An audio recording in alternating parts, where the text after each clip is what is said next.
ہم نے پچھلے پروگرام میں حدیث نمبر 735 ذکر کی تھی، جس میں حضرت سالم بن عبداللہ اپنے والد سے روایت کرتے ہیں کہ نبی کریم صلی اللہ علیہ وسلم جب نماز شروع فرماتے تو اپنے کندھوں تک رفع یدین کرتے، یعنی اپنے ہاتھوں کو بلند کرتے تھے کندھے تک. ٹھیک ہے نا، یہ اس روایت میں کندھے تک ثابت ہے. میں آگے وضاحت کر دیں گے کہ امام اعظم ابو حنیفہ کان کی لو تک یہ ہاتھ اٹھانے کا حکم دیتے ہیں، وہ کیوں، وہ بعد میں آتا ہے. اور جب رکوع کے لیے تکبیر پڑھتے اور جب رکوع سے سر اٹھاتے تو اسی طرح رفع یدین کرتے اور فرماتے سمع اللہ لمن حمدہ ربنا ولک الحمد، اور سجدے میں اس طرح نہیں کیا کرتے تھے. تو ہم آپ کو سمجھا رہے تھے، عرض کر رہے تھے کہ احناف کے نزدیک یہ حدیثیں جن میں رفع یدین کا ثبوت ہے منسوخ ہو چکی ہیں، اور احناف ان احادیث پر عمل کرتے ہیں جن میں رفع یدین کے ترک کا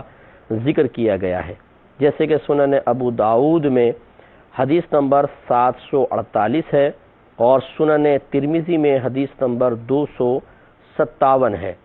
کہ حضرت عبداللہ بن مسعود رضی اللہ تعالی عنہ نے فرمایا کہ کیا میں تمہیں رسول اللہ صلی اللہ علیہ وسلم کی نماز نہ پڑھاؤں؟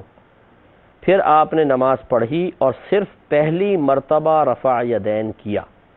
یعنی اس کے بعد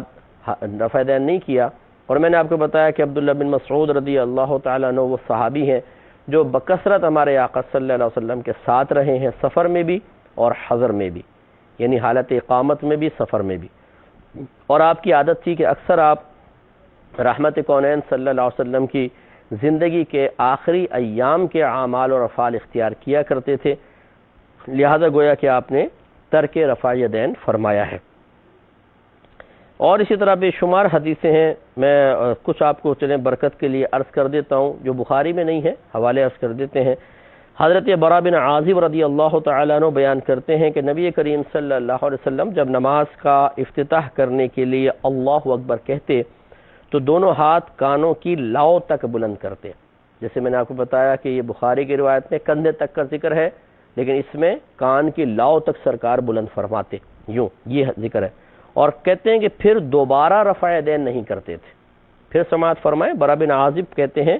کہ نبی کریم صلی اللہ علیہ وسلم جب نماز کا افتتاح کرنے کے لیے اللہ اکبر کہتے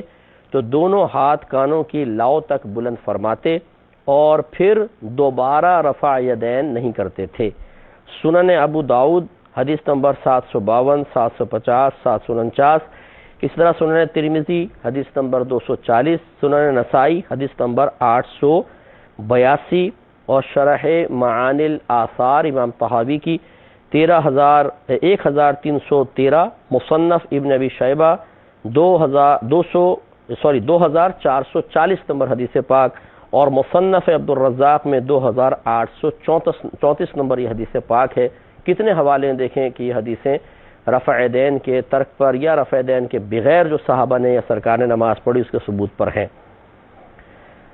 تو اس لیے اب میں اسی پہ اکتفا کرتا ہوں نا، بہت ساری اور حدیثیں بھی ہیں. تو خلاصہ کلام یہ ہے کہ احناف ان حدیثوں پہ عمل کرتے ہیں. تو جو حنفی حضرات مجھے سن رہے ہیں بھائی بہن، وہ ان حدیثوں کی وجہ سے بغیر رفع یدین کے نماز پڑھیں اور کوئی دل میں ایسا وہ خطرہ نہ لائیں یا اس طرح کے خیالات نہ لائیں کہ اگر کوئی آپ کو یہ حدیثیں دکھا دے بخاری کی بھی دیکھیں سرکار نے تو رفع یدین کیا ہے، تو آپ ذہن میں رکھیے کہ صحاح ستہ کی ہی دیگر روایات میں رفع یدین کے ترک کی حدیث پاک بھی ہیں.